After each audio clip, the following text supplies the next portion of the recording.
Welcome to Let Me Fix This. Enjoy the video. You start by confirming prerequisites, a verified Microsoft account, and a plan decision. Once signed in, choose whether you need a free trial, a paid tier, or a developer sandbox to control costs.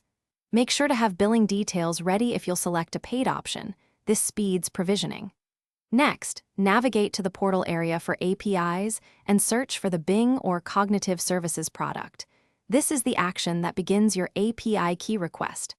Once the resource page is open, create a new Bing or Cognitive Services resource by picking a meaningful name and the region closest to your users to reduce latency.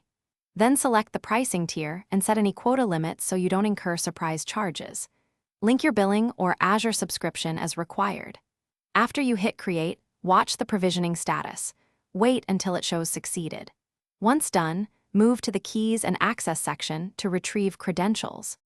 You now go to Keys and Endpoint, copy the primary API key and endpoint, and save them to a secure vault or environment variables immediately.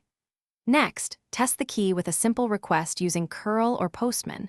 Make a basic query and confirm you receive a 200 response and valid JSON payload.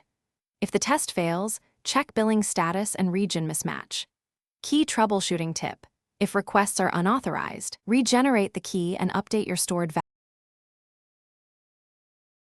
Thanks for watching. If you found this helpful, don't forget to like and subscribe.